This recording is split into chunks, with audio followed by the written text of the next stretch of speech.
This is WXOJLP Northampton, 103.3 FM, your Valley Free radio station.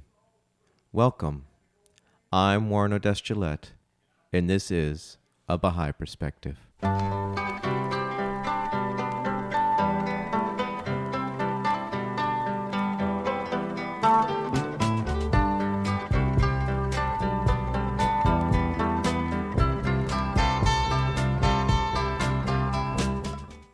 A Baha'i Perspective is a radio program that presents a Baha'i perspective on life through interviews. If you want information specifically on the Baha'i faith, you're welcome to visit the website www.baha'i.org. That's BAHAI.org. Or you can call the toll-free number 1-800-22-UNITE. Today I'm playing a telephone interview with Druzelle Cederquist, a Baha'i and author of the book The Story of Baha'u'llah, Promised One of All Religions. She also has a blog at http://luminousrealities.blogspot.com. Again, that's http://luminousrealities.blogspot.com. I started the interview by asking Druzelle where she grew up. Well, I grew up in a small town called Mishawaka in Indiana, northern Indiana. Mm-hmm. In the Midwest, and it was a small town, extended family, all lived in the same general area, and it was very vanilla. Yeah. In that we were the next town over, which is South Bend, which is the home of Notre Dame University, had a lot more mixture of people, but the folks in Mishawaka thought that they would, I guess they just kind of were a little less diverse. Actually, the community was more diverse than what they knew, Mm-hmm. And you went to elementary school, junior high school there? Yes. So, mainly the same kids through elementary and junior high, and then more kids got added in high school. Mm-hmm. And then I went to the regional campus of the State University, which was just in the next town over. So I didn't actually go away someplace and live on campus. I lived at home, went over to the campus. Mm-hmm. University was really an opening of a lot of doors for me intellectually, mm-hmm. and also meeting new people. And it was actually towards the very end of my college that a friend of mine that I had known from high school had started going to some Baha'i meetings, and at some point invited me to go along. Mm-hmm. What was sort of your religious orientation at that point? Well, I was just going to say, I grew up in the Methodist Church. Uh-huh. I had found myself in late high school and early college, first of all, doing some ecumenical activities, mm-hmm. which at that time and in that place was just the Protestants and Catholics learning to work together a little bit. The Jews weren't even drawn into that yet, in our area. Mm. At some point, I remember the Catholic priest who was talking to our minister had said that he had gotten a letter from some boys in his parish about, what about the other people in the followers of other faiths who were Hindus and Muslims and Buddhists, where were they in God's plan? And I remember that the minister and the priest were sort of concerned that these boys couldn't see the light who had written this letter. Mm-hmm. And I realized that, I couldn't see that light either because I had those same questions. Mm. So I actually withdrew from my church. In college? Yeah, I was early college age. Yeah. I withdrew from my church not because I had really found anything else and not because I didn't believe in Christ, but just I felt that creed was a little too small, and I was trying to, I guess essentially I was searching at that point, but it wasn't even an overt, conscious searching for a particular something. It was just figuring out that I had some unanswered questions.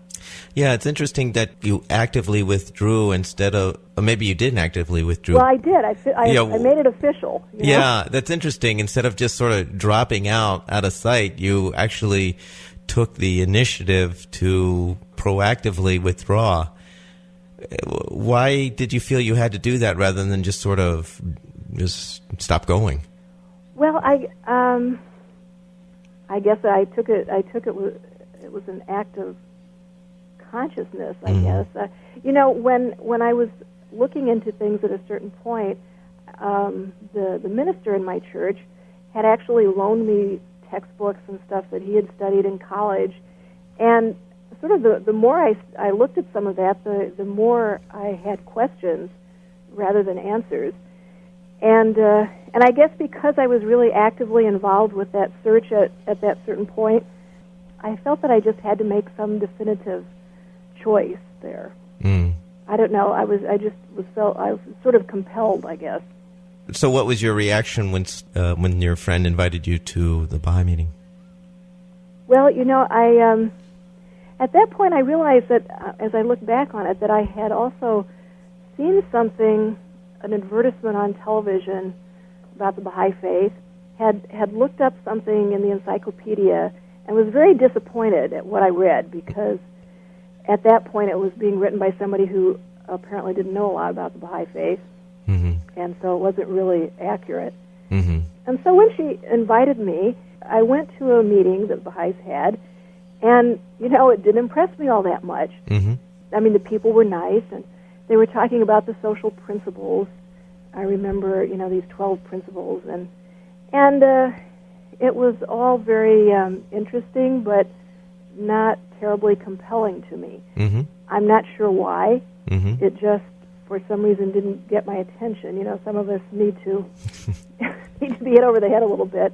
But I think it also was just not the particular point of interest that I was at that point. And then, interestingly, in the meantime, I went to this meeting, and then I didn't go back to another meeting for several months. And in the meantime, one of the things that I was doing was reading and studying the Song of Solomon in the Old Testament.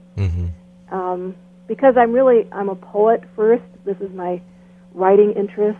And so there was both the fact that this was really a beautiful poetry, and it was also very deep spiritual writing. It's one of those. It's a mystical poem. It's in the tradition of the mystical poetry of the Middle East, the Eastern countries there, and it's very much about the relationship between the soul and its creator. There are a lot of other interpretations that people give to it, but that's really at the heart of what that poem is. And I remember at some point the big insight that I got from my study of that is that I had spent my whole college career studying English literature, and I had really deepened in Chaucer and Shakespeare, and was thinking of myself as being really smart and insightful. And I realized as I was really studying this particular work that there was a whole realm of something there that I had no clue about. And it's very hard to put into words, but it was like there was another whole world there that I didn't even begin to understand. And that's the only thing that I could get out of that, essentially. Okay, then this is the build-up to the next meeting that I went to, the Baha'i meeting. And at that particular meeting, they were talking about the life of Baha'u'llah, and they read some of his prayers. And that really captured me, because what I recognized when I heard these prayers was that same spirit that I had read in the Song of Solomon, that I had read in the New Testament.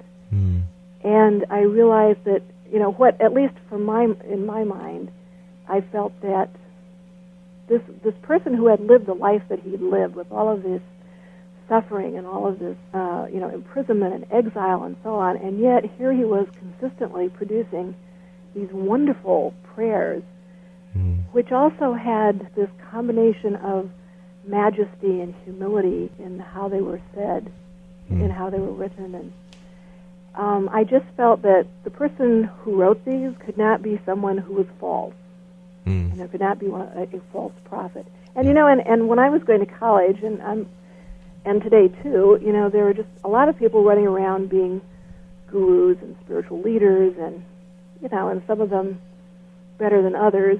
So it wasn't that he was the only one out there that I had looked at, but this was just more compelling than anything else. And I decided then that I would become a Baha'i. Right then and there? Right then and there. And the Baha'is are really amazed, and I can understand afterwards why. I didn't really know that much about the Baha'i faith. Mm-hmm. You know, I knew some of the basic principles because I had been to that previous meeting, but it was enough to really examine.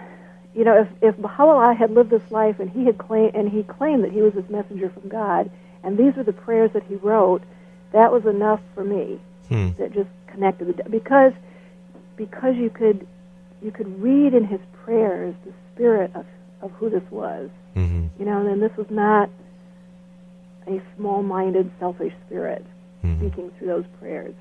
Mm-hmm. I mean, that's the only way I can think of phrasing it. Mm-hmm. So I've been a Baha'i now for over 30 years, Mm-hmm. about 35 years. Mm-hmm. And, you know, early on, I was really happy that I found the Baha'i faith because it really felt, one of the things that I was looking for was spiritual discipline. Mm-hmm. And because I had gotten to the point where I was searching, of realizing that if I looked at the Bible, you know, as a Christian, if I looked at what Christ said, well, in the Bible he only said a certain amount of things, but there were a lot of other things that people were saying that were supposed to be Christian rules and regulations and such that didn't come from Christ. They came from other people. Mm-hmm. And so, you know, if you just went by what Christ said, there was a lot of room, it seemed to me, for you could do whatever you wanted around a lot of issues of this sort of situational ethics that came up that was just very slippery. Mm-hmm. So one of the things that I found at the beginning was this spiritual discipline that seemed very real. You know, Baha'u'llah didn't promise 7 easy steps to heaven. He didn't promise that. He didn't even promise that if you believed that would do it. You know, you had to believe and then you had to act. Mm-hmm. And this was the whole story of Baha'u'llah's life. You know, it wasn't, and that was what was so fascinating about writing about his life, was really getting into all of those relationships he had with other people and all of the choices that he made. You know, when I wrote this book about Baha'u'llah, I wanted to get out of this kind of religious approach of, oh, isn't this wonderful? Mm-hmm. You know, and I want you to think it's wonderful because I think it's wonderful. Mm-hmm. What I really wanted to get it down into was the kind of stuff that by which we evaluate other human beings, and that is, how did he live his life? You know, what were the choices that he made, especially when things were hard, the hard choices, and how did he treat people? You know, the people that were close to him, as well as people who were in authority and all of that kind of stuff, because, you know, we look all around today and we see people treating one another in horrific ways or behaving in very self-serving ways. You know, and when you look at the life of the manifestation of God, the way he lives it is just consistently different from how any of us live our lives, even when we're trying to do the best that we can do. Mm-hmm. You know, that's so different. I guess the spiritual discipline was something that I really valued, and I really saw that in Baha'u'llah's life, but also then, having been a Baha'i for 30-some years, what I recognize is the effects that has had, even applying it in my own imperfect way, the effects that has had on my own development as an adult, that I really am at a point where I don't enjoy gossiping about other people. You know, that it really is more interesting to be a source of encouragement than it is to be a source of criticism and making somebody else feel poorly. Mm-hmm. You know, and that being of service really is more gratifying than the alternative. Mm-hmm. I have realized, as I have become a mature adult, that I have come out of hiding. That there was something, as I grew up in a situation which was not very nurturing to my spirit.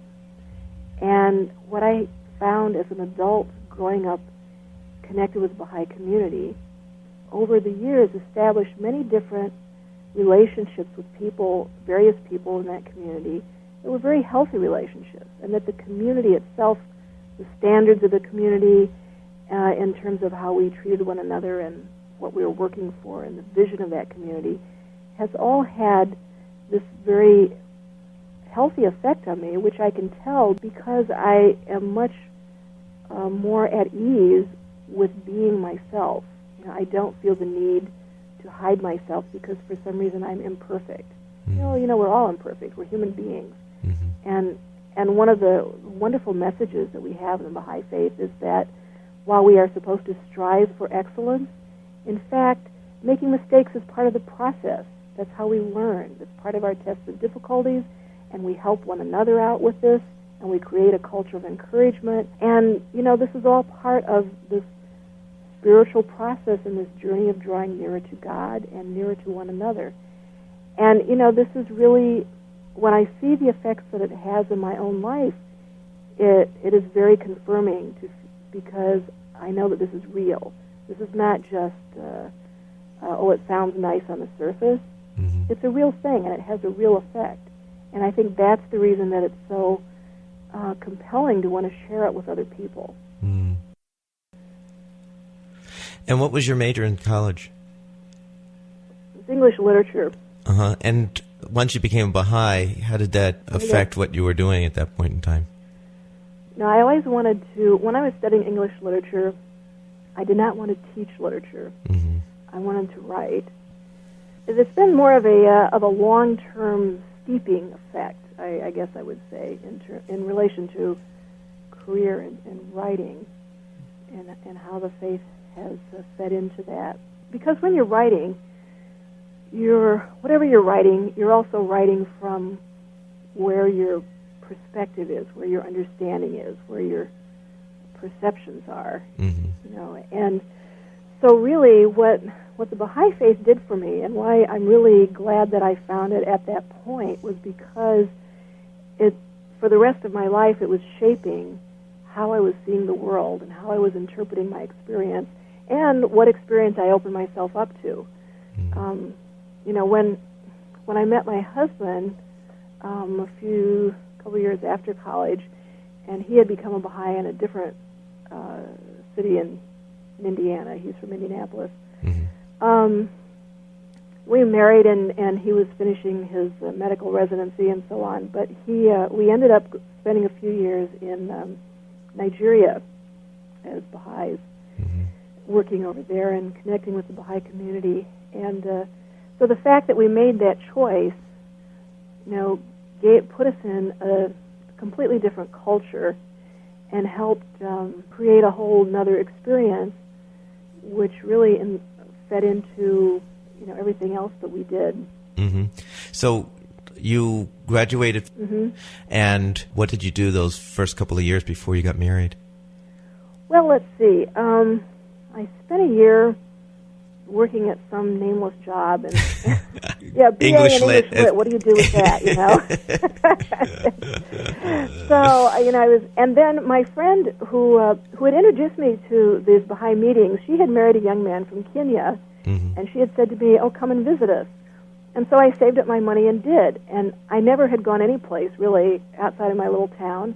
And so the first trip that I took was to Kenya. Oh my God! And it was very exciting for me, and I must have been protected because I knew so nothing about traveling and so on. Mm-hmm. But it was a really interesting trip for me, and I got to meet some of the Kenyan people there and some of the Baha'i friends there and so on. Mm-hmm. And then I came back, and then got married shortly after that. Mm-hmm.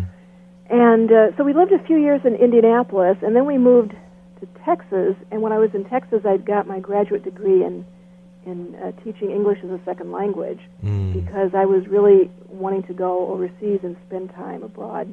Mm-hmm. And so when I finished my studies there, and my husband finished his residency, that was when we went to Nigeria. Mm-hmm. And by that time, we also had a son, so he was about 3.5 when we went, and mm-hmm. we stayed for 4 years in Nigeria. Now, why did you choose Nigeria? Well, let's see. They spoke English for one. Oh, that's a good one. And actually, my husband was the one at that point because he was the one who was going to be a doctor, and he was really earning the money because those of us who are writing, even when you publish books, you don't necessarily pay the rent. Right. So he actually sent out letters for to various teaching hospitals because he's a pathologist, and he thought he could teach in the hospital, work in the hospital and also teach medical students. So he sent out to a variety of places, and there was the person in charge of the pathology department there was really helpful in working through the bureaucracy at that end. And that's such a difficult thing when you're going to any country, is just if you want to go and get a job and live there, is dealing with all of the bureaucracy that you have to deal with in any country to make things happen. So that was one reason. And then, it's such a, if as an American you've never been to a country in Africa or Latin America or some other place, you tend to think of, all the Africans are Africans, but when you go to Nigeria, for goodness sakes, there were like 500 different tribal groups and 3 major languages, and all those other tribes had their own mother tongues. And the Nigerians that had education routinely spoke 5 different languages because they had English as the language of education, they had their own mother tongue, and when they traveled from one place to another in their own country, they learned another language just for getting around. It was a very rich cultural environment, and really helped us as Americans learn how ignorant we were about other peoples in even just one country, let alone so many other countries. So did your husband get that position as at that teaching hospital? Yes. And so describe a little bit what your experience was like there in Nigeria. What did you do? In terms of work, I was teaching part-time at Ahmadu Bello University, and at first, and then I taught a year at Zaria Children's School, taught 6th grade. One of the things that I remember discovering there was the fact that I could have a very intelligent conversation with somebody in a village, and without that person having had a college degree or something. Having come through the whole this culture which very highly prizes education and degrees and such, it was really, I think, useful for me to find that people who have lived a life, come to ask some of the same basic questions that we all ask about the meaning and purpose of life. And if you're talking about spirituality, have some very cogent questions to ask. And I think one of the things that I appreciated in Nigeria was that people still valued their religions. And we lived in the north, which was more Muslim, Hausaland and Muslims. But there was also a mix of Christians up there, and the southern part of Nigeria was much more Christian. And then there were what was referred to as pagan, which meant those people who were not of either of any of the major religions, but of their own traditions. And so people, we would, in the north, you would wake up to the Muslim call to prayer, and there were times when people got along fine, and then there are times when they didn't get along at all, that is, the different religions. And even since we've been home, we've read about some real difficulties that people have had back and forth between Christianity and Islam over there, too. But there were Baha'is throughout Nigeria, and really learning to work together from whatever their backgrounds were. And what were the reasons that had you go back to the States? Well, a couple of main things. One was that the economy was really getting poor, and that meant there were very basic things that would be hard to get. The other piece was that because the level of the way things operated there was just at a different level for my husband in his career. For example, in his pathology, it was just they had more basic instruments and such, and if he stayed there for very long, he would really not be marketable over here, because over here there was a whole different level. It's like dealing with all the technology and all the latest advances in the with instruments and such in the field. Right. And it was, when we moved over there, for example, at the beginning, it would have been okay to go to a hospital for something, and I did at some point, so for some minor thing. But towards the end, if you went to the hospital, you should bring your own blood with you, and you would have to buy on the black market all the things you would need there. This is not a good way to be dealing with things. Right.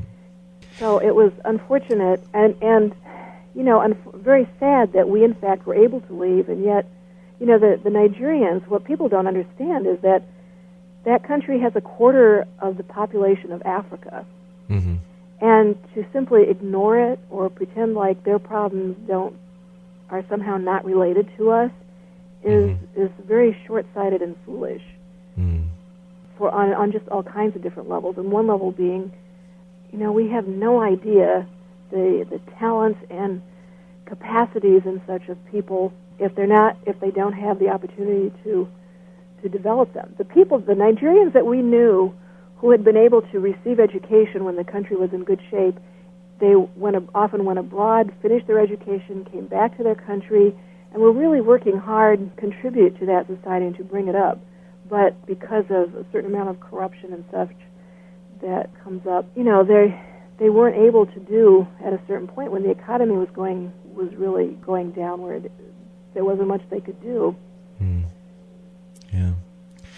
So you came back to the States? Mm-hmm. And what happened when you came back to the States? Well, I said to my husband, I don't care where you get a job, but I don't want to live in California or New York. Mm. And so here we are in New York. New York City? I thought that was a little divine humor. New York City? No, see, that's the thing. If you don't grow up in New York, you think of New York as New York City. Mm-hmm. Well, New York is a huge place, and a lot of places outside of the city, and we're actually a couple hours north of New York City. In a nice mid-sized town, I'm perfectly fine to live in. Mm-hmm. So New York State was okay with you? Well, I didn't know it was okay with me because I'd never been here. But, I had to come here and find out. And of course, came back at a time that he interviewed and got the job out here in the fall, and it's beautiful out here. We're in the Hudson Valley, and it's a beautiful place. And then, we get to know the people, and as you get to know people, that makes it a more of a home. And this is actually where we raised our children. We had another son here, so we had two boys who grew up here. How old was the oldest when you came back to the States? He was 7.5. Uh-huh. So we were gone about 4 years, and so he had actually had gotten some really interesting input in growing up, even those few years over there. Like how? Well, I think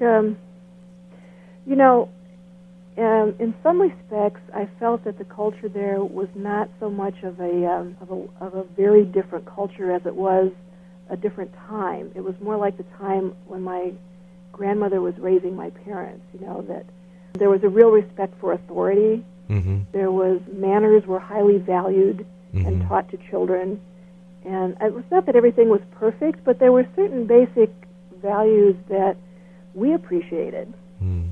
That were more widely practiced there than they have been here in recent years. Mm-hmm. Sure. At least in our sort of that larger culture that we have. Yeah.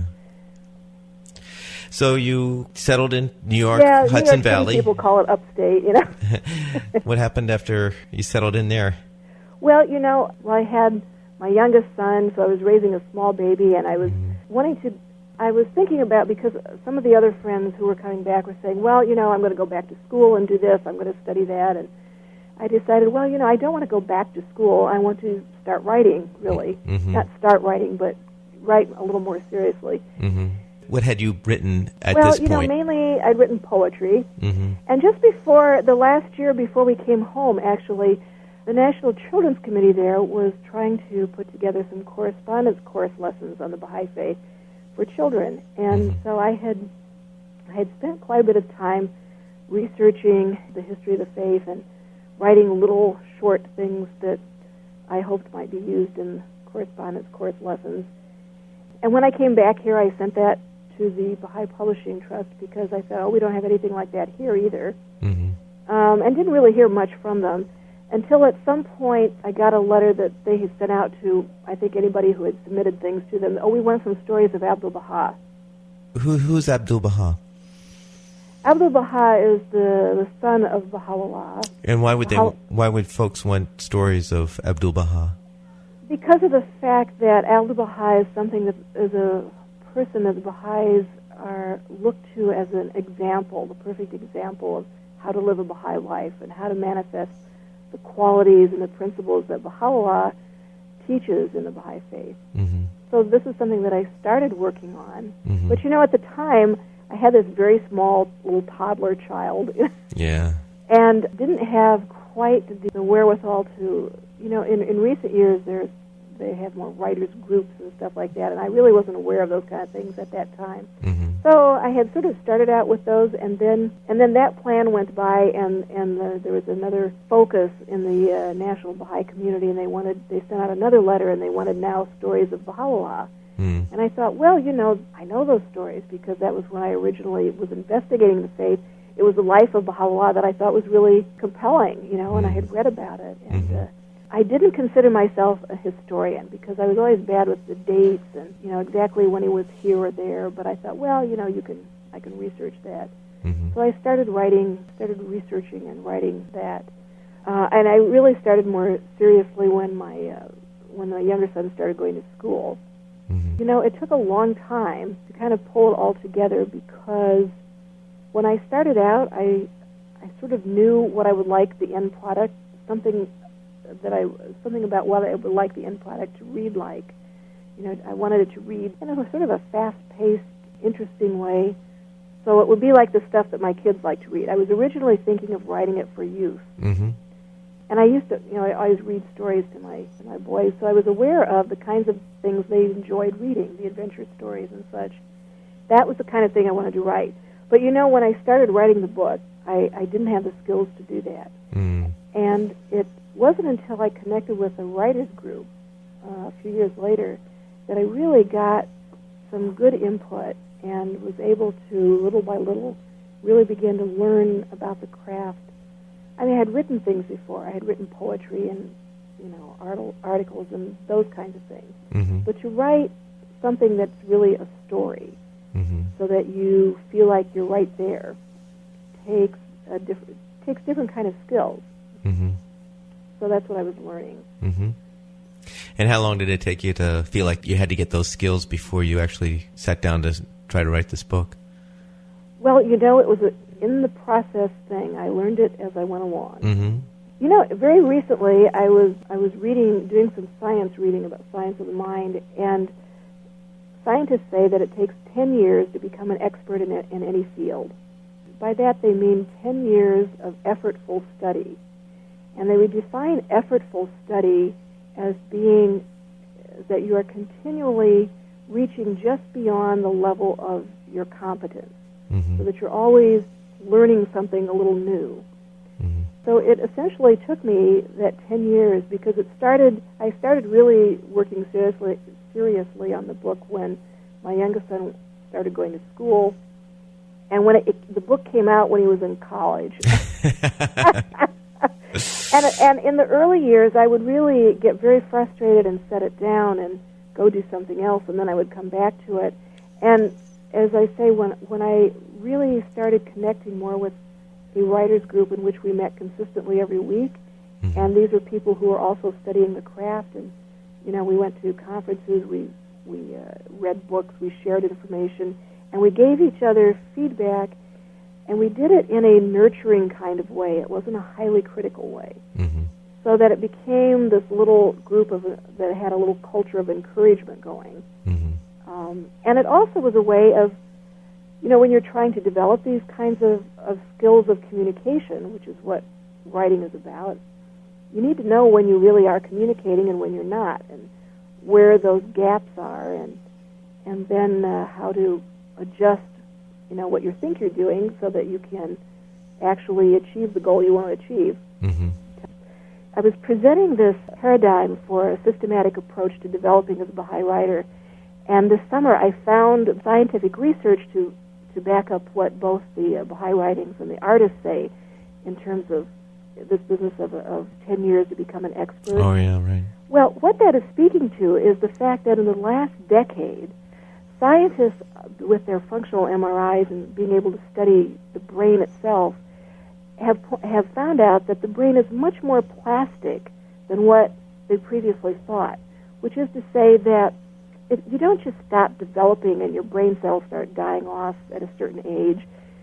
As long as we're alive and doing things, our brain is affected by our experience.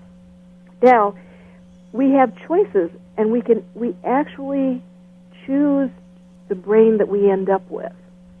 And one of the things that there is this fellow who wrote The Compassionate Brain. He's a German neurobiologist whose name I don't recall right now, but he was saying that if we keep doing the same old thing over and over, you end up making a little highway in your brain that's like just deep in the same highway becomes like a rut. So, for example, if I learn to play golf just well enough to play with my friends, but I'm not really striving to play like Tiger Woods, I'm not going to develop the complexity in my brain that he has around playing golf. I'm just going to have this kind of simple little highway. If I learn to play the guitar or I learn to write, but I only am going to learn up to a point, and that's good enough for me, and I don't want to go on any further, then I'm not going to develop the complexity of those brain connections that you do develop when you choose the more difficult path, which is that you keep learning something new. You keep stretching just beyond your level of competence. And so when you're doing that work, where you keep stretching just beyond your level of competence and you're learning something new and making the mistakes and learning from that, you're developing your brain in a whole different way. And essentially, when you stop to think about that, that means you're evolving. It's a new brain. And if you want to be a writer, for example, you have to develop a writer's brain. And how you do that is you engage in the process of learning the craft, which requires a whole lot of work, as you go along, or anything else that you do, for that matter, including things like consultation, applying the Baha'i principles of consultation, and learning how to talk with a group of people in a way that will allow you to cooperate together and problem solve for the betterment of the group and not just for personal gain or putting forth a personal agenda. Now, there's a number of books out that describe Baha'u'llah, the prophet founder of the Baha'i faith, his life. What would you say is unique about the book that you wrote? The book that I wrote tells it as a story, as a creative, dramatic nonfiction, rather than as historical narrative. What that means is you take as a writer, I take the techniques that I would use writing fiction and use them in writing this historical biography. And what that really means is that when you read it as a reader, because I describe the scene in such a way that you feel that you're there, you get the sensory detail and the characters, and I don't make things up. It's still nonfiction, but there's a lot of information that Baha'u'llah himself writes, and and other sources that describe the area and the historical context and so on. But it's written so that you keep turning the pages, because it's not just somebody telling you about it. It's really the story moving along, and you moving along with it as though you're reading a novel. So it reads more like reading a novel. So you sort of cut your teeth as a sort of a storyteller with this book. Yes, I would say this is my apprenticeship in writing this book. I had started that apprenticeship with writing poetry, and I had always written poetry from the time I was a child, because that was what really attracted me. So I started that apprenticeship, and I had some years in high school working on the newspaper and so on. And even though that's not something you would put on your resume, nevertheless, it was a certain amount of just learning and discipline as you go along. But this was really calling on me to pull things together and to really not only draw on the things I'd already learned, but to really reach out and learn more. Have you written another book? I am in contract with Baha'i Publishing to write the sequel to this. The sequel to this goes back to the first thing I was going to write, and that is writing a story about Abdu'l-Baha. And this is, it really is exciting, I think, because at least I find it exciting as I go back and start doing the research for Abdu'l-Baha, because, one of the themes that I started out with in the story of Baha'u'llah is one of the underlying themes is the fact that Baha'u'llah really came to create a new mind in people. And that, a whole new consciousness, a whole new vision of what is religion and who are we as human beings. And it wasn't so much different from what the other prophets had taught before him as it was carrying it to the next stage and opening it up further for us to really understand.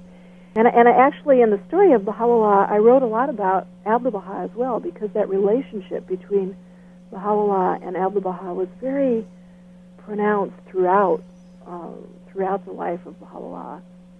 And then Abdu'l-Baha came over to the West, to the U.S. and to Europe, and did a lot to not only explain his father's teachings, and he talked to huge numbers of people, but to just in the way he interacted with people and how he loved them and how he was a real true friend to individuals. The Baha'is have a lot of stories by Abdu'l-Baha, I think, because of his association with Western culture. And he seemed, even though he came from the East, he seemed to be able to feel comfortable in a different culture like the Western culture and not allow that to be a barrier to having an open heart to folks and to loving people. Yeah, he was amazing. He was as comfortable, and, he came over here at a time when people were very segregated in a lot of ways. And he was comfortable in every group, whether people were racially different or different educations or class or whatever. The thing about the whole Baha'i faith and Baha'u'llah and Abdu'l-Baha, it's really on the cutting edge of human evolution. We hear people somehow putting evolution and religion as being antithetical to each other, and yet the teachings of Baha'u'llah and the life that both he and Abdu'l-Baha lived show us how to behave in ways that really develop us as human beings, even in a very literal sense, developing our physical brains and developing the way our social institutions and how we relate to each other and our laws and throughout, so that it's really, as you look more deeply into it, is just bringing the human race to the cutting edge of its evolution, so that it's that arrow going forward. Now, I see you have a blog. Yes. Tell me about that. The blog is really related to what I started to do as I was finishing editing the process of editing of my book. I realized this whole apprenticeship that I'd been going through, that I'd learned some things about writing, and I'd read a lot of other writers and about writing and so on, that there was a lot of things that I could share with other aspiring writers. And one of the pieces was how valuable it was for me to network with other writers, that this whole business that you have to be by yourself all the time and just do it alone was not really, that was sort of a cultural myth. It's not something that, of course, you have to be alone to do the actual work, but you also need to network with other people to get that input and feedback and so on. So my blog is sharing the things that I found helpful and the resources that I find helpful, and at this point I'm also started doing a writer workshop with Phyllis Ring, who's another Baha'i and writing colleague. We've done this workshop with Baha'i writers, but we're also looking to do this with writers who are not Baha'is, because the same principles apply. But it's developing a systematic approach to developing as a Baha'i writer, or as a writer or artist of any sort. How do you develop in the arts in a way? What kinds of things do you need to do, and so that it's systematic, so that you continually improve in this path. And then how do you take those skills and use them in ways that really contribute to society in a good way? And one of the exciting things right now is that the Baha'i community has been guided to include the arts in every aspect of community life. And so it's very open and receptive to Baha'is and other friends who are developing in the arts. And so the other side of that is to encourage those of us who are artists and writers to develop our skills so that we keep bringing better and better things into our communities, so that we can really create a connection between the experience we have with the revelation of Baha'u'llah and all the stories we want to tell and all the varying ways we want to tell them. I guess what this brings me to is the fact that it made me see much more clearly that not only was Baha'u'llah the manifestation involved in this process of this evolution of humanity, but Abdu'l-Baha was very much leading us there in everything that he did. Abdu'l-Baha, the thing is, the stories that we have of Abdu'l-Baha, what I realized as I reread so much stuff on so many different books on Abdu'l-Baha, is that I think if other people have had my experience, I think we very much do not understand really the man that he was and what he was very much leading us forward in this path of evolution. And I use that term clearly because people are so afraid to use evolution and religion in the same sentence. And yet that's what it's all about, is really, bringing us forward both on a society level and in a very real physical way. If we are, Albert Einstein, I love this quote from Albert Einstein. He says, "The significant problems we face today cannot be solved at the same level of thinking we were at when we created them." And that's exactly where we're at as a human race. Yeah. We can't solve the problems of the human race with the mindset that we've had up to the present. And we're sort of doing that right now. Yeah, and we're not solving those problems. No, we're not. That's why we're not making any headway. Right. Because we keep using those old approaches, and it absolutely has to be, they have to be so much changed that we won't even recognize who we are as human beings when we start using these new tools. And Baha'u'llah has given us these tools, but we talk about the principles of consultation, for example. We really, this is not just a simple little, we just talk together and treat each other nice. It becomes a whole different way of thinking and interacting with the group and recognizing that as an individual, I absolutely do not have the whole answer. I really do need, everybody else here in the group and in the human family to solve the problems. Yeah, the sum is greater than the individual parts. Yeah, absolutely. And this is what gets me all excited as I delve into these.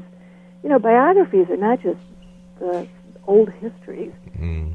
People think about what happened in the past. These people lived in the past, and therefore it's something said in the past. But actually, the exciting thing is that it's very much about what is our vision and what are the tools for reaching that vision for the future. And being able to use the perspectives of that come from Baha'u'llah and Abdu'l-Baha to really see ourselves and where we're at in a really whole different light. Now, how do people find your blog spot? How do they find it? How do people find your blog? Well, that's a good question. How do you find it? Well, I go to Blogger. It's luminousrealities.blogspot.com. Oh, actually, I have, yes. So it's http://luminousrealities.blogspot.com. So there's no www in there. Right. Now, it's called Explore. It's oh yeah, Luminous Realities: Exploring the Creative Process. So Luminous Realities is the name of your blog? Yes, and that comes from a prayer that I call it the artist prayer, and my son calls it the science prayer because he's in computers. But I find it a really wonderful prayer because the luminous realities refers to the realities of the human realities, the soul. The Baha'i faith is very encouraging of developing our capacities, and part of those capacities are our mind, which we're told is the fruit of the soul. And in this prayer, it refers to acquiring knowledge and the sciences and the arts and drive. It really highlights in this one prayer the fact that learning these things is a process, that we have to acquire it, and this acquiring process requires work and striving to do it. It doesn't just happen. Some friends like to think that, we're just inspired. We don't really have to to study because we're just inspired. Well, we all have to work at what we're doing. You don't just say to someone who's a doctor, oh, you're inspired, you don't have to study. I don't want to go to that kind of doctor. Right. When do you think your book on Abdu'l-Baha will be completed from your point of view? Well, it needs to be completed by December of 2008 for the publisher, but then they need about a year and a half after that to do all the things that they need to do. I see. To actually bring it out. Mm-hmm. So, this whole, because of coming out in the trade, which is that part of Baha'i Publishing, the Publishing Trust, which is in the selling books in places like Barnes & Noble and Borders, they're developing lots of new things to around that whole process. Mm-hmm. And it takes time for them to do all kinds of promotion and publicity stuff. Mm-hmm. So is there any travel for you in the future that you see? Oh, well, I have all kinds of thoughts about that. I would like to go every place that speaks English and promote this book. But there are some places that I would like to go and share stories. But have you been promoting the book? Yes, and that's another piece that I'm learning about, and that we're all learning about, because we're working with communities who might want authors to come to their areas. That requires consultation and this sort of thing. So I have been up in Chicago and Madison, Wisconsin, and there seem to be plans to go out to Austin, Texas. And in the meantime, I'm will be in the process of contacting a place. I've been to Boston, and in the process of contacting some of the other larger communities in the Northeast, which is easiest for me to get to. And I'm always happy to come and visit people elsewhere. Yeah. And in fact, we also want to do some other writer workshops, any place where Baha'i writers would like, and other friends of writers would like to explore the writing workshop too. Mm-hmm. Now, if somebody wanted to contact you to ask for a writing workshop, would they do it through your blog? They could if they could leave their email there. Otherwise, they go to the Baha'i website, the Baha'i Books website. It's books.baha'i.us. Books.baha'i.us, okay. Yes. They can reach the publisher. Through the publisher, they can also reach me. Okay. And I do put my email out. They can contact me at Drew Ceder, that's DRUCEDER, at yahoo.com. Okay. And do you have an idea of a book after this one on Abdu'l-Baha? Well, yes, there's another historical person I want to write about, but I'm not sure I'm going to say that right now. Ah, it's a secret. Yes, but I've got a shelf of books on that person, too. So I just have to live long enough to get these all out. And I'm not getting any younger, so I have to work faster. I have two sons, right? Yeah. One of them has read the book and tells me how he likes it. The other one, who's in college, says, "Mom, I really don't have time for that now." So, even in my own household, I have to wait. Sort of like mine with the podcast. I have a son that inspired me. He says, "Dad, you got to have a podcast." And I have kids that haven't even heard an interview yet.